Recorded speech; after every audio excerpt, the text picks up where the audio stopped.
That's true. If there's any other good advice. Keep an eye on. Can you hear me now? Folks. Hold up a sign that says like 15 minutes. Thank you. I haven't been given an official start yet. However, it is 3 o'clock and I want to respect your time, so I'm going to go ahead and take it and run with it. Okay. So welcome to All Together Now, Find Your Voice. I'm Christina Taylor. I'm the Youth Services Consultant for the Texas State Library and Archives Commission, as well as the Texas State Representative to the Collaborative Summer Library Program. And I mention that because if you weren't already aware, this year's theme for the Summer Library Program is All Together Now. So that having been said, I am thrilled to be moderating this panel, and let's go ahead and get started. So my first question is, we're going to begin with the panelists formally introducing themselves and explaining how the titles that they're showcasing inspire connection in communities. Okay, so my name is Steenz. Hello. I am a cartoonist and editor and professor. I'm the cartoonist on the syndicated comic strip Heart of the City. I also do graphic novels and single-issue comics, mini-comic zines, pretty much any kind of comic I've done. I edit comics for individual publishers, indie publishers, and I also help people with their pitches if they want to pitch to a publisher. The title that I'm promoting today is Lost and Found. Lost and Found. It is the second book in the Heart of the City series. I call it Lost and Found because this arc, one of the arcs in the story, is about Hart looking for her missing jacket, which was given to her as a gift from her not so great dad. And so it was a great opportunity for her to get some background, some previous storytelling. But it's also nice just to have like the idea of a lost and found in a book, because you never know what you'll find in there. And I guess that's kind of like the series, is you never really know what you're going to get, because I base all the stories off of whatever's happening in my life at the time. So, if I have a real bad cold, guess what? Hart is going to have a real bad cold soon. But yeah. Hi, I'm Sarah Sachs, and I'm an author and illustrator and cartoonist. I'm the illustrator of the Choose Your Own Adventure interactive Escape This Book series that involves like drawing in books and folding pages and ripping and solving puzzles. And I am the author and illustrator of Picture Day, which is my first graphic novel in the Brinkley Yearbook series. Picture Day centers around a 7th grader, Viv, who is kind of tired of blending into the background at her school, and so she chops her hair off at school on School Picture Day. And really the story, thinking about connections, it centers around how Viv's kind of quest to embody this more true version of herself. Sorry, this is my very first panel ever, and I'm a little bit nervous, so. Thank you. It's really about kind of that push and pull between her finding this mode of expression for herself that feels really true, and also, though, trying to kind of navigate that with her friends who may want something different in the thing that they're working on together. So, yeah, it's about the connection between the group of friends, and especially when you're navigating that, when you have different levels of excitement and confidence within your group. So, nice. Yeah. Hey, okay, it's a little too close. Is that better? Yeah. My name's Sam Sattin, and this isn't my first panel. It's my first panel in a long time.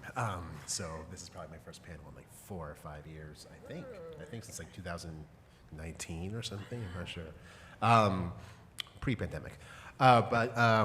Yeah, I'm a writer, mostly of comics, but I also work in some prose too, nonfiction mostly, and I also work over at Schultz Creative Studios, Schultz Creative Associates, basically Snoopy Central in Santa Rosa, as a studio writer over there. The book that I'll be promoting or talking about today is Buzzing, which is about a kid, a 14-year-old kid named Isaac, who has OCD and who is kind of plagued by thought bees that are always trying to kind of get in the way of him and his own, sort of sense of esteem, self-esteem, and his ability to make friends. And he ends up not necessarily doing away with his thought beasts, but kind of learning how to deal with them through friendship and through also the forming of a tabletop role-playing group. So in that sense, it's very much about community, kind of forming community through gaming and through tabletop role-playing, and what that can actually do to aid in mental health. So yeah. Thank you. So forming those connections with communities are clearly at the heart of these works, but expanding it a little bit beyond that, just thinking about the body of your work, about the format as far as graphic storytelling, do you find that there is something particular to this format that is really conducive to making connections? Yeah, I mean, just the visual aspect of comics helps with making connections, because you can see how someone is feeling on their face. You can see cultures that you may not have ever seen before in comics. I think one of my favorite parts of comics is that anyone who reads them gets something different out of it as well. So even though there's like a visual aspect to it, everyone still looks at it differently. So there's always going to be different ways for people to understand the visual work that they're doing. But I honestly think that visually is the best way to learn about other people. When you're reading prose, you use a lot of your own imagination, and so you're taking it based on things that you think are accurate. But with comics, you can actually see, this is what these kinds of people look like. This is the kind of life that they live. So yeah, I mean, it's kind of like the same in like film and TV as well. But what's nice about comics is that you get time to actually soak it all in. If you watch a movie and you're like, that was pretty poignant, you can pause it, and like the actors are like in mid-speech. So you don't really get as much of that like ability to pour over a page of art, So yeah, that's what I think. Yeah, no, I definitely agree with that. I think that that's kind of like, and then also like the idea that I think that, just to piggyback off that a little, like the idea of when you're reading a comic, when you're reading comics, you can also, in a weird way, you can insert some imagination into it, right? You can insert some of, you can insert voice, you can insert your own ideas about what the characters are kind of feeling or thinking. And that's kind of this direct relationship between the cartoonist and the reader, which is really interesting as well. And the question kind of also about, and you're talking about connection too, like in kind of community. I think that you can absolutely build, everybody is here at Comic-Con, around around essentially stories, right? We're all here around, stories that have been largely inspired, or if not directly centralized around comics and visual language. So I think that is a big part of people can definitely come together and bond over and kind of connect over some sort of imagery in the way that they relate to it.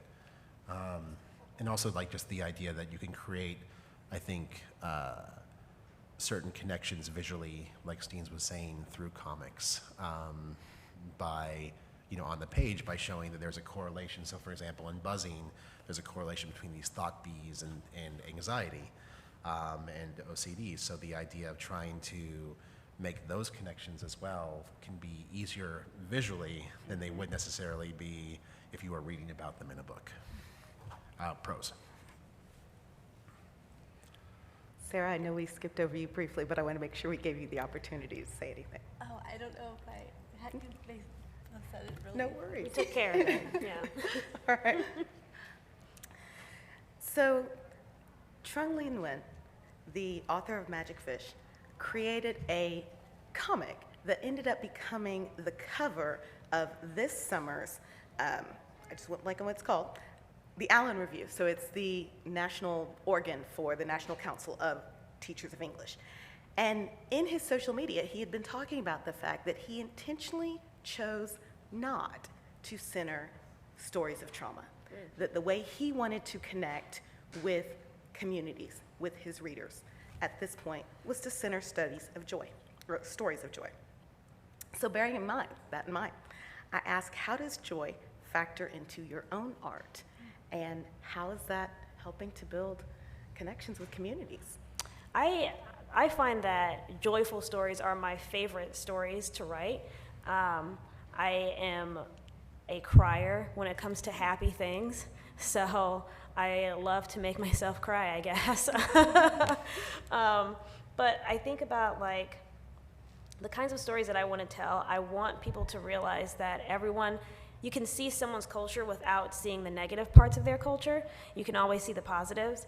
And a lot of those positives come in some super mundane times. You know, like I did a comic about how we accidentally got the wrong toothpaste, and I don't like change, so it definitely stressed me out for a little bit. I was like in the grocery store looking at the toothpaste, like, should I just buy new toothpaste?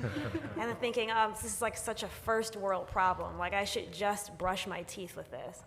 And so I'm like laying in bed thinking about our toothpaste. And my spouse is like, I hate this new toothpaste. So I was like, thank you. And so we decide to get new toothpaste. And I sent my Discord server a message like, does anybody use Colgate? Because we got you covered.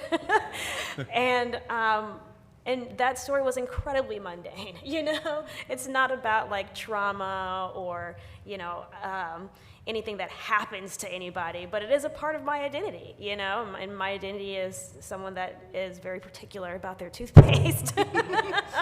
So you can use those kinds of joyful stories to understand other people, and it's a good way to recognize that other people who don't live like you or look like you have the same issues. I'm pretty sure there's someone who is not in my community who was like, yeah, man, I hate Aquafresh. But you never know until you read those comics, right? And so like there was a time where I was reading a comic, 1010 to the Wind, and it's about a trucker who finds love over the trucker radio, and he finally sees his like trucker lover, and they meet so briefly, and then they're back on the road. And it's like, I'm not a trucker, but I feel those feelings. So I feel like I learned a little bit about the trucker community just from a story that is so simple and so basic. Yeah, thinking about joy and in my work, I think a lot about the ways in which creativity manifests in a lot of different ways and in different kids. And so in Picture Day, for example, there's a lot of, I like to build in the universe of characters, all the different kind of hobbies that they're into, and then the kind of ways that those hobbies come into play.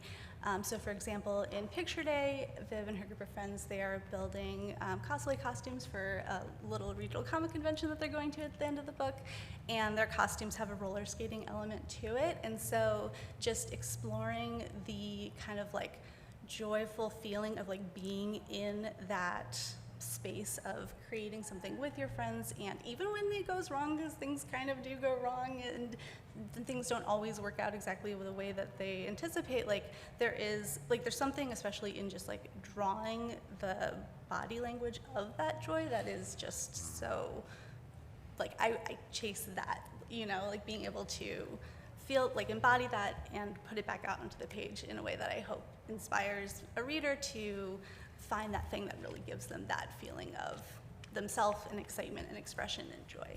I like how you were talking about embodying it yourself and putting it into the story, because anything that happens in my comic, I feel very deeply. Mm-hmm. So there was a point in my first book, Archival Quality, where the main character is breaking up with her boyfriend, and drawing that, I was like, God, I feel like I just broke up with somebody. And then I had to feel that same feeling when I inked it, and feel that same feeling when I colored it. And so you put so much of yourself into it, it makes sense why I want to just do joyful stories. Yeah, no, absolutely right. And I think that, it's important to, especially in working on books for younger readers and things like that, it's really important to show moments of joy, I think, and excitement, and as opposed to just focusing on the negative aspects of a certain difficult situation. Like in buzzing, you know, yes, it's about mental illness, but the thing is that it's also about, you know, using games and you know, things that bring you happiness and friendship and things like that in order to, you know, better gain context around difficulties in your own life. So, you know, the only thing that I've heard as far as like a negative review of buzzing was like, well, everything seems like kind of nice at the end. And I'm like, okay, yeah, I'm like, I get it. Like, you know, you want it to be like this person wanted it to be a little bit more, wanted things to be a little bit less open-ended in the end, and a little bit less focused on, you know, kind of building a new life for the main character. But for me, I think it's really important to have characters that can actually, you know, have some sort of victory for themselves, because, you know, that's been the way that I've kind of been able to personally kind of go forward in my life, is feeling like, oh, well, there is kind of a brighter side or a light at the end of the tunnel for if you do have any sort of personal difficulty that you're going through. Yeah, not every book needs to be like horribly realistic, to be honest. It doesn't. You know, because I just feel like if you're reading to escape, why would you be escaping into sadness? But maybe people like to be sad too, and that's okay. I think that's why you need a variety of titles. You know, you need titles that spark joy and titles that also spark sadness. I listen to a lot of sad core music, so I get it. Yeah. But you need it all. You need it all. And even you can. I think it's really interesting when people have sad subjects that they're working with, where they can actually work with a sad subject or a difficult subject and try to shine a positive light on something difficult, like in order to make it more, I don't know, digestible or approachable, or however you want to look at it. Yeah.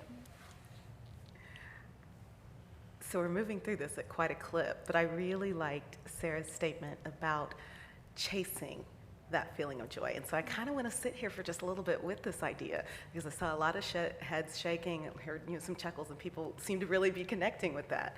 So I want to invite you, if there's any other story of joy that you would like to anecdote, maybe doing a panel. Okay, sorry, I put you on the spot. I was saying, if you'd like to share, we'd love to hear that. Just like in general, or in stuff we've written, or However you interpret that. It could be in general, could be something you've written, could be this title, could be your opus of work. We are free and open. I don't know. I feel like most of the things that I do have that level of joy to it, mostly because that's what I like. I also want to like make sure people know that even though middle school does suck, it is not a great time. You can have a good time within the not that good stuff. There's an arc where one of the characters, Kat, gets her period for the first time. And her friend is like, man, my sister went through it, and I hear it's terrible. There's so many different things that you need to use and to learn. And then her friend is like, I need to get out of this bathroom, so I need you to go get help and not tell me about this stuff. She's like, right, sorry. But that's realistic, you know? You have your friends are kind of helping you through these rough times. And even if you end up on if you end up sad in the end because now you have to deal with having a period for the rest of your life, you do know that you have friends that can help you, you know?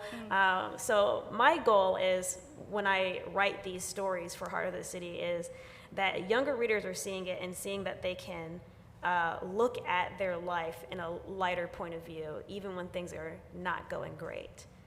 Because we need that. It's really easy to feel discouraged in this time that we are living in.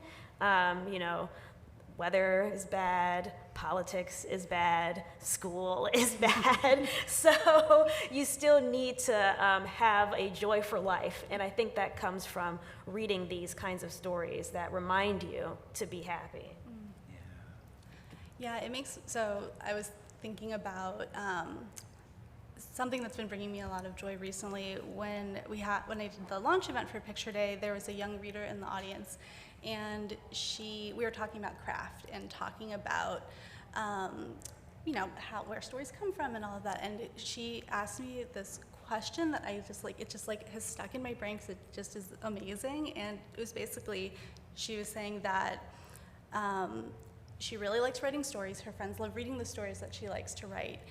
And like, they always keep asking her, when's the next chapter? When's the next chapter? What's gonna happen? Like, I really wanna know, you gotta write it, you gotta write it. And she's like, but sometimes I just wanna play kickball. And is it okay to just play kickball instead? Yes. Yes. And just the idea of this reader just like playing kickball and writing these stories and just like that has just like been, I keep coming back to that because it's just so real. Yeah, you can do both. Yeah. Yeah, those are great. Yeah, I guess I do have one. Like, I was just thinking this morning, I was talking to a friend over waffles, and just talking about like how, putting out books for younger readers in general, I think can be such a rewarding experience in huge ways that I was not expecting. Like, because typically I've worked like across, different kinds of books and stuff like that, but just putting out a book that young readers really identify with, and I got, can be incredibly exciting. Like, I got a message from a parent that just said that, that her daughter really, like, who seems to be exhibiting some difficulties with obsessive compulsive disorder, was really identifying with the book. And I was like, wow, that's a huge feeling of just, grateful for it. Yeah. So it's like, it doesn't happen all the time where, with, and though I, of course, like, I want, I like, engaging with people of all ages. At the same time, it's just really special to see, like, when the kid comes up and they have your book and it's all dog-eared and messed up and just like, and you're like, oh, this is a really well-loved book. And I remember doing that as a kid myself. And so that's like a really special moment. It feels good to inspire, and when you're inspiring kids, you're like, this is the right time to be inspired, because you have such a long life ahead of you that it's nice to see you excited for something, but it's also really nice to inspire adults too. I do so many adult education programming because I feel like right now the landscape is a lot of like, biff, bam, pow, comics are for kids. And it's like, there's more to that. Comics are not just for kids. And so I know I was doing a panel one time and I was telling people, like, you need to start today. If you feel like you want to make a comic, you should probably go make some comics right now. They don't have to be good. They just need to be done, And someone said that they felt inspired to go back to the creative field that they originally wanted to do, even just in their spare time. And I'm like, good, because that's what I need as an adult, is a reminder to do the things that I love and not just the things that are going to pay for my bills, That's right. So that's why I like doing these sorts of programs, to inspire other people to follow their heart and their dreams and whatnot. I could not have asked for a better segue, because comics, as you've already told us, much like the summer library program, is not just for kids. And so my question for you, for all of you, is what do you do in your work to help make those connections, not just with kids, but also the adults in the community? I like to tell people that I took Dilbert's spot in the Washington Post, so that usually will do it.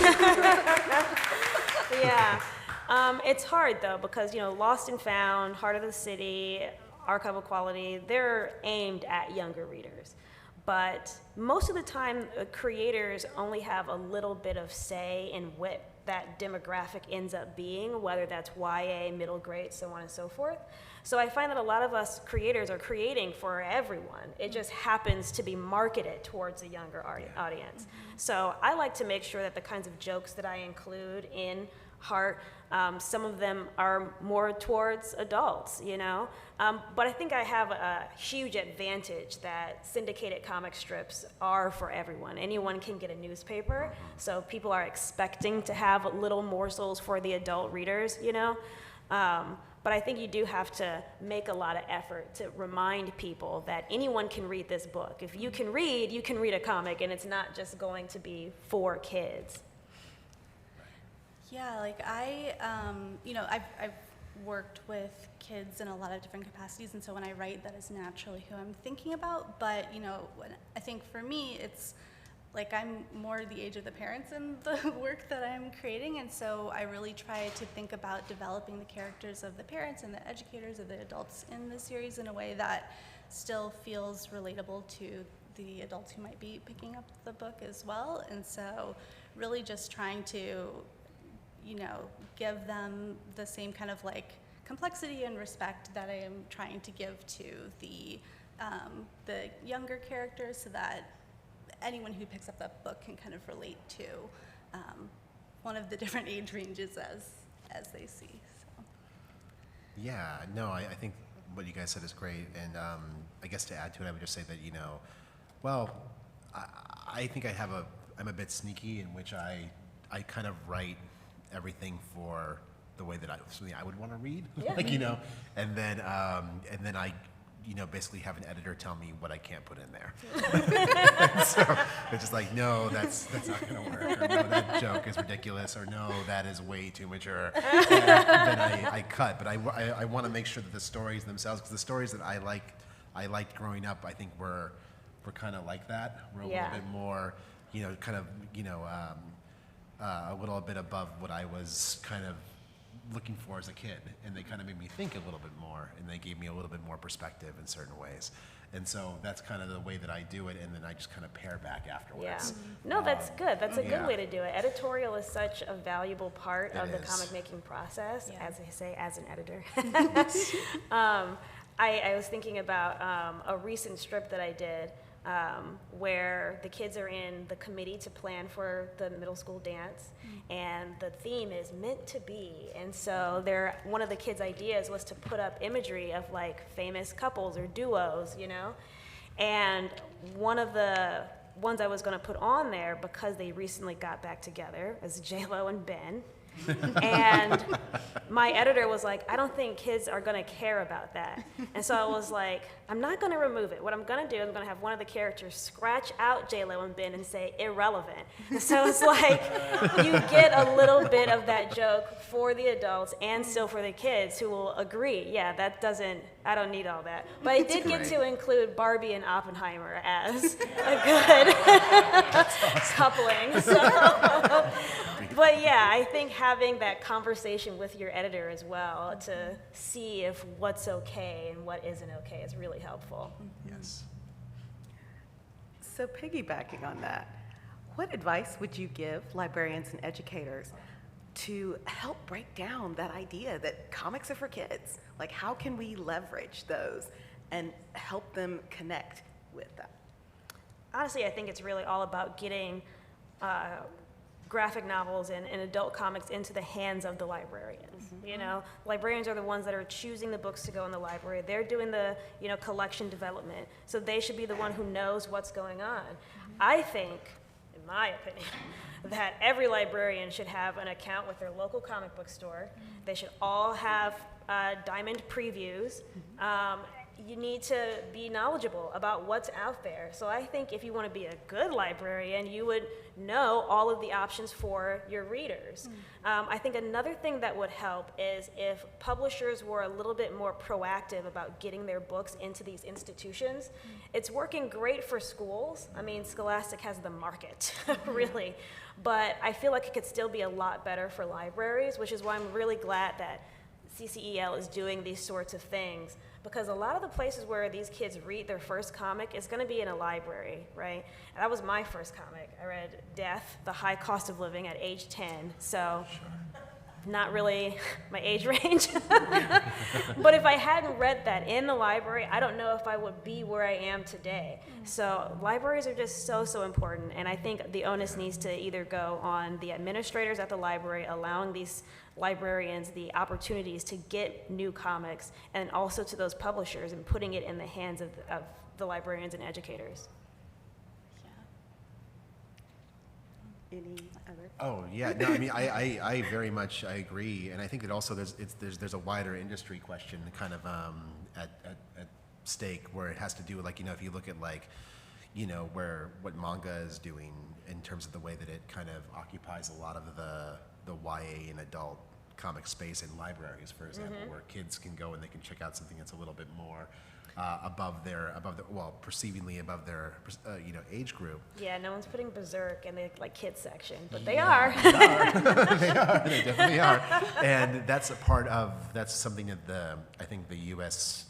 Comics industry is starting to deal with. There have been some announcements recently about imprints that are going to start to put out more adult oriented comics content, which is great, and I hope that's something that gets pushed really hard into the library system, so that as kids grow up, they have something that they're also kind of looking at. They have something to choose from. It's not.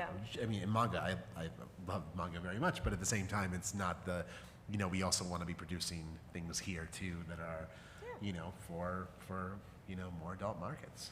I think another good thing to do is collection development needs to allow librarians to buy 2 copies of a book, because I feel like this kind of reminds me of when the Cursed Child came out, the play edition to Harry Potter, and they wanted to just put it in the play section. I'm like, but the other Harry Potter books are in the YA section, so why don't you get 2 books and put one in each section?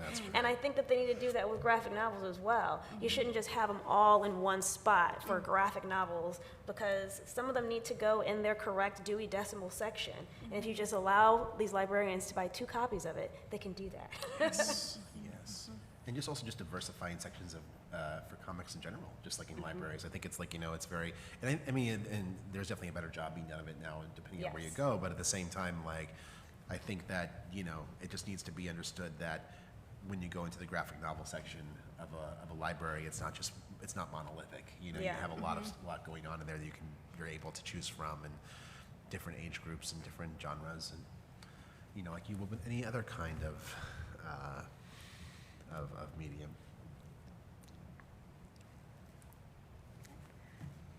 I love that you referred to prose as the other kind of medium. Sorry, any other kind of medium. Yes. No, yes. I may have heard that a little bit more cheeky than it was. Other medium, yeah. Before I open the floor for questions, and I suspect there probably are several, before I open the floor for questions, I'm going to give you the opportunity to do a shameless plug for whatever it is you want to do. Could be your local nonprofit, could be what you're working on next, could be anything. So. I have 2 wolves inside of me. On the one hand, I want to promote my book that I'm selling out there. But on the other hand, I want to promote the expo that I'm running. Perhaps I should do both? Yeah. Great, I'll do both. So my book that I'll be signing out there is called Lost and Found. It's the 2nd book in the Heart of the City series. It is a syndicated comic strip, so there's going to be comics forever. There is no beginning, middle, and end in this book. It is just storytelling. I also just signed a new 5-year contract, so it's just a bunch of comics. Thank you. So yeah, pick up that book. The more I sell that, I think the more likely they are that I can keep making the collections. I feel like the collections of syndicated comics are very important. There used to just be in the humor section, those big, huge, wide books. And as much as I love those big, huge, wide books, it makes it a little bit hard to sell. They don't fit on shelves very well. So I'm really glad that the company, Andrews McMeel, is going towards making these books in a different trim size so that it fits better for our institutions. So get that. Also, I'm the president of the board for Sliced, which is the St. Louis Independent Comics Expo. Thank you.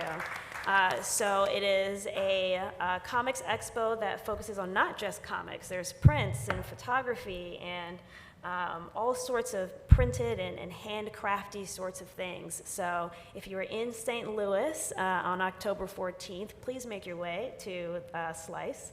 It'll be great, I promise. I'm also very excited about Slice, so yay. So yeah, Picture Day is my current book that is out that I'm promoting. It's the first in a series, and I just turned in the art for the next one, so it's going to be awesome, I hope. I'm not, yeah, it's gonna be good. So I'm gonna move it on, because that's awesome. No, that's great. No, by Picture Day. Yeah, it sounds great. I'll go ahead and put a word in for Buzzing, which is the book that that just came out this week from Little Brown, and I'm really proud of it, and I'll be signing it outside over there, and I hope that you'll want to pick up a copy. And I suppose if I have something else I can promote, I'll say that I also have a couple of books co-written with my friend Patrick Macias that are coming out this October, November. One on anime and manga for kids, and one called Essential Anime, which is basically about anime that we think you all should be watching. So pick those up. Thank you. Before I open the floor for questions, I want to take care of this small housekeeping thing in case you weren't already aware, and I realize most people already mentioned it, is that the signing session for this presentation is going to be out here on the patio immediately following this session when we end. Okay, so questions from the audience. Lady there in the yellow t-shirt I've never met before. I run a 5th grade comic book club, and the first half of the year is comics literacy, we're going to put pieces. The second half is all creation. Now in 5th grade, they're right at the verge of everything I do is gold, this is amazing, and everything I do is garbage, and comparing themselves unfairly to works like yours. Yeah. What advice can I bring back to them that can speak to kids of that age that want to be creators? That's a great question. I would tell them two things. I would say, one, that feeling that your work is not as good as some of the other work out there is universal.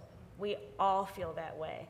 I would say, like, every other day I'll see someone's artwork and be like, man, I wish I could draw, even though I literally can. So it's just something that happens, you know, and it isn't an indicator of how good they are of a creator. It's just comes with being precious about your own artwork, you know.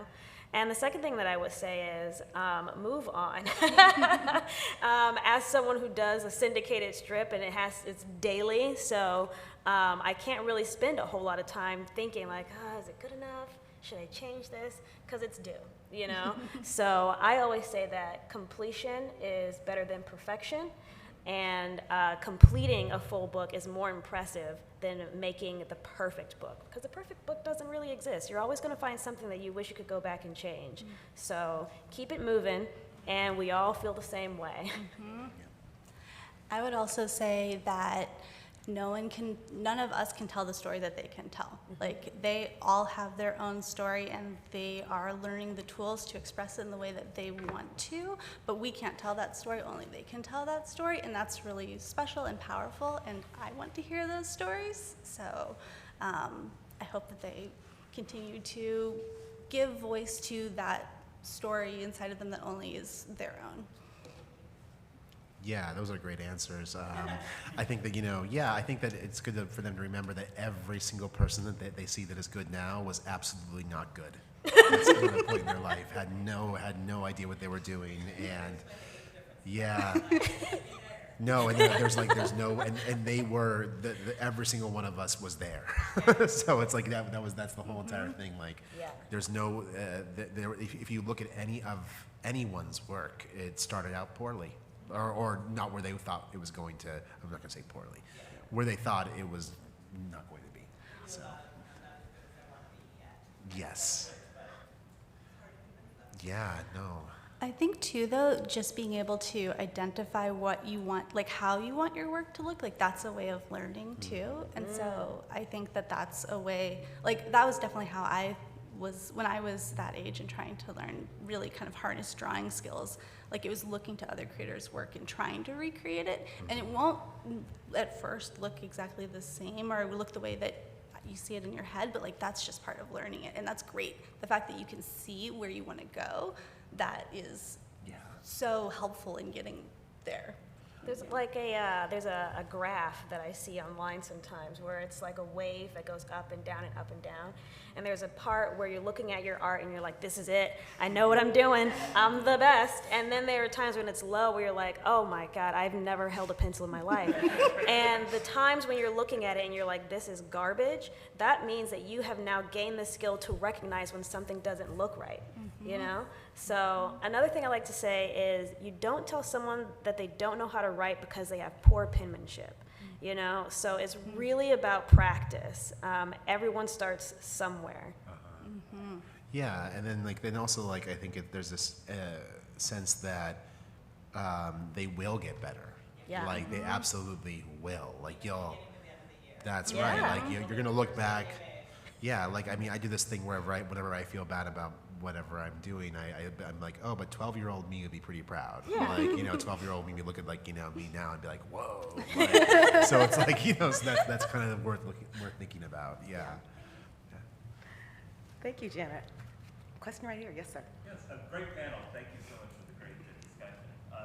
I'm a big fan of interactive comics, and I was curious, Sarah, what some of the reader response has been, because it's kind of a special, sort of unique genre. You don't see as many of them as I would like to see. What have reactions been to the interactivity elements, particularly? So the Escape This Book series is the interactive series that I worked on, and so it's basically it's choose your own adventure, and so the first one's about the Titanic, and you have to try and escape the Titanic as it's sinking. You can choose different paths that you go down, and I have had the pleasure of having friends' kids working through the book as I've with them, and it's just it's so exciting to see how engaged they can be, because it's for example, there's an activity where you're on the lifeboat and you have to punch your pencil through the page in a hole and then draw to row the oar, and the number of swipes of your pencil that come through on the other side indicate what page you go to next. Interesting. And so it's those kinds of very interesting little activities that you have to do, but it feels so real. You're not really actually rowing a lifeboat away from the Titanic, but just the act of having something that's interactive like that makes it feel so much more real. The only downside is you rip up the book, so you can't reuse it. Yeah. That's awesome. Yeah. Yes, ma'am. I wonder, as a middle school librarian, how would you address parents and even teachers sometimes who say, if it's in a comic format, it's not really reading. It doesn't count as a book. You need to grow up and move on to real. Yeah. I usually attack that with telling them that visual literacy is literacy. You have to be able to gain meaning from images like you gain meaning from words. And you can already see that in action when I do this thing with my students where I'll show them an icon, like the save icon. I'm like, well, what is that? Even though a lot of my kids have never had to use a floppy disk, they know, what it looks like. Same thing with a stop sign or the send button, All of that is visual literacy. And the more visual literacy you have, the more overall literacy you have, media, word, musical. And so I would say tell them that it is a part of their education to have visual literacy. Yeah, I totally agree with that. And I mean, it's hard because I get a little bit angry when I hear it. So it's guys get a little frustrated. Very so easy to say, I'm you grow it's up. outdated. You have no idea what you're talking about.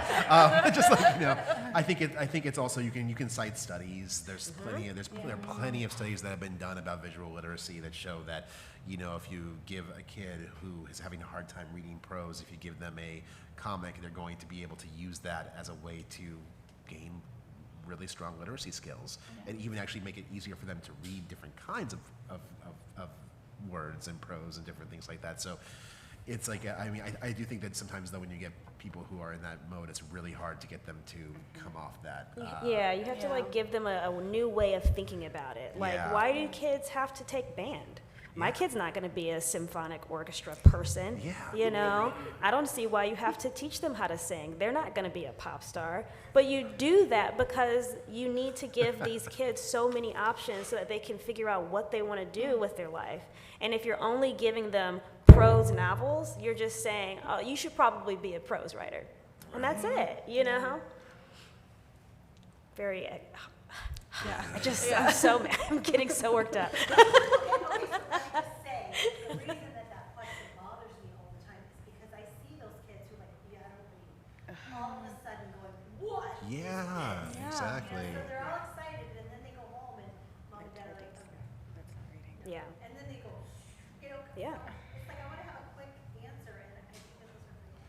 Yeah. Well, Well- go ahead, please. Oh, no, I was just going to say, it also makes me wonder if those parents could read those comics with their kids, too, because, yeah, yeah.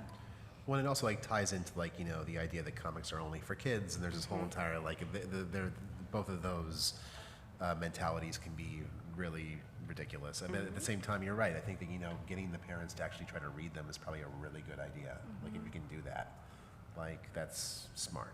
There are also a lot of exercises you can do that kind of teach people about what literacy is. You know, when you listen to Mozart, ask the child, what do you feel? What do you think's happening? That's something my mom used to do. She'd be like, tell the story of what's happening based on the music that you're listening to. And so you become kind of a storyteller based on the kind of medium that you're working in. So if you can do that with music, if you can do that with marching band, if you can do that with dance, sports, you should be able to do that with art as well. That's right. All right, we have time for one last question. Kevin. Well, in the idea that people that come to you and say comics are just for kids, somebody who would say that but then says, okay, but I'm willing to try.